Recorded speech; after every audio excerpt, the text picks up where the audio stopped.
Naghahanap ka ba ng alternatibong ruta ngayong darating na Holy Week sa iyong biyahe o sa araw ng biyahe mo?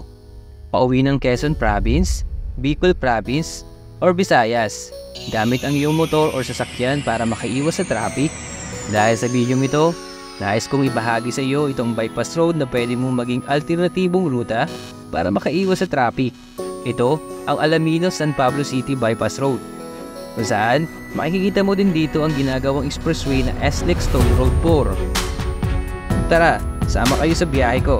Simulan na natin ang kwento ng biyahe ko.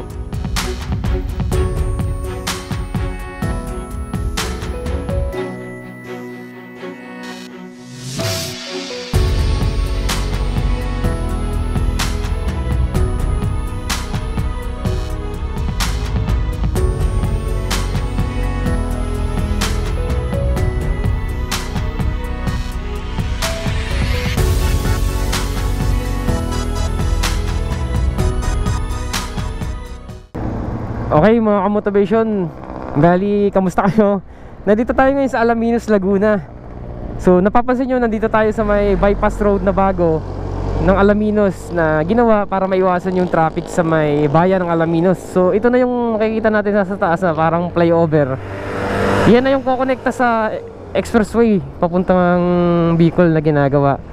So i-check natin kung ano ang status ng kalsada dito sa loob sa bypass road na ito, at titingnan natin kung gaano siya kalayo. So depende tayo ngayon sa mga kilometer. So nakikita nyo sa odo ko ay naka-zero siya. So siniro ko siya para makita natin kung ilang kilometer to. Kasi sa oras, depende kasi yan sa magiging takbo nyo kung sakaling dadaan kayo dito. So check natin kung anong meron dito sa kalsada na to, dito sa may Alaminos Bypass Road, na bagong kalsada na pwede nyong alternative road pa uwi ng Bicol o kaya sa Quezon Province. Okay, go tayo mga kamotivation. So ipakita ko sa inyo. Ito nakaporma na yung ano, parang pinaka-flyover nya. So dito tayo dadaan. Okay. Yeah. So silipin natin kung ano meron dito. Yeah. Oh, okay din pala dito mga motivation. Lapad ng kalsada. Oh. Ito sa kabila natin yung ano, dadaan ng expressway.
Okay mga ka-motivation, ang ganda pala ng kalsadahan dito. Nagpalipad tayo ng drone. Ang haba pala nito. Tapos yung nasa kaliwa natin, yung nakita sa drone shot kanina, yan pala yung expressway na SLEX Toll Road 4. Base sa na-research natin, SLEX ang nakalagay, tapos Toll Road 4. Woo, ganda pala dito.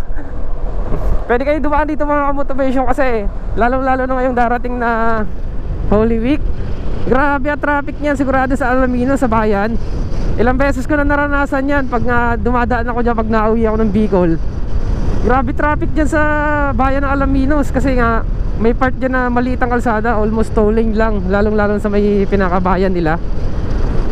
Kaya kung magagawi kayo dito sa papuntang Bicol o kaya uwi kayo ng Quezon Province, lalo lalo na pagka holiday season, dito na kayo dumaan. Kung tatanghaliin din naman kayo sa biyahe at medyo maliwanag na, dito na kayo dumaan para sigurado wala kayong aabutin na traffic. Kasi pagka tulad nito, ganitong oras na, mga abutin ka na maliwanag na, sigurado yan may ipit ka na sa traffic dyan sa may Alaminos. Pero kung babiyahe ka naman ng madilim pa o kaya madaling araw, base sa makikita mong biyahe o tansya mong oras na hindi ka aabutin ng liwanag sa part ng Alaminos sa bayan, okay lang yun kasi hindi pa masyado matraffic. Ito na mga motivation ng expressway, oh. Oh, yus, pag nagawa yan, oh, laking ginhawa yan sa mga motorista. Parang sa Quezon pa lang ata yan eh matatapos, pero didiretso yan ng Bicol. Doon ata yan nagsimula sa may Santo Tomas, Batangas, tapos direkta na dito sa Alaminos, Laguna. Tawid pa yan dito hanggang Tayabas ata eh. Pero meron din kasi doon flyover sa may Quiaong, Quezon. Mamaya madadaanan natin yun.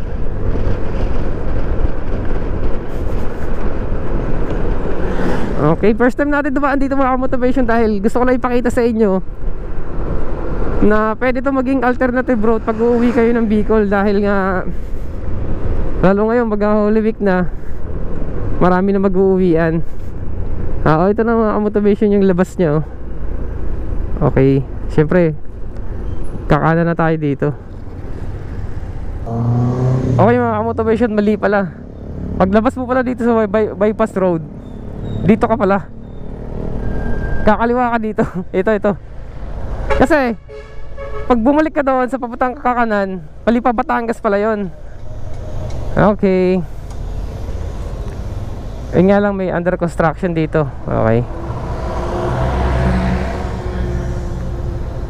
Ito yung bypass road pala. Pabalik pala tayo. Yan.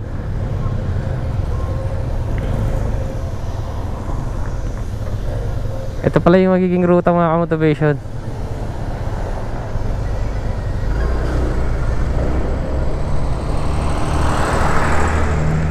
Oh, ongoing construction ng kalsada dito. Nga lang medyo pag nagkataon na ganito yung sitwasyon na may traffic kayo ng konti dahil nga one way siya. Ayun.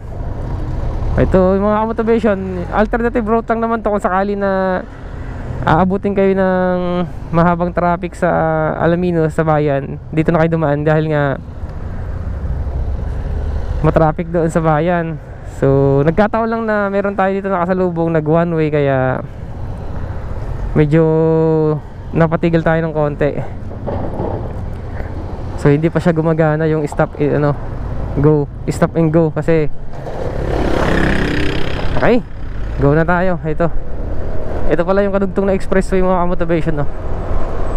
Inuuna na yung mga parang pinaka flyover niya. Okay. Titingnan natin mamaya kung ilang kilometer to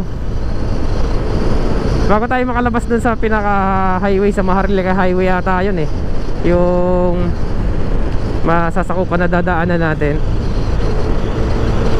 Okay, lapad na kalsada dito.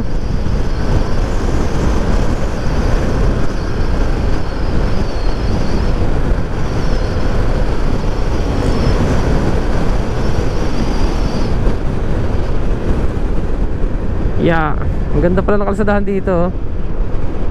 Lapad, no? Eto na mga motivation, no? Yung palabas. Yun. Eto. Okay, kakanan na tayo dito. Papunta ng San Pablo. Yan, pagdating dito mga motivation sa kanto, kanan na kayo. Going to San Pablo na to.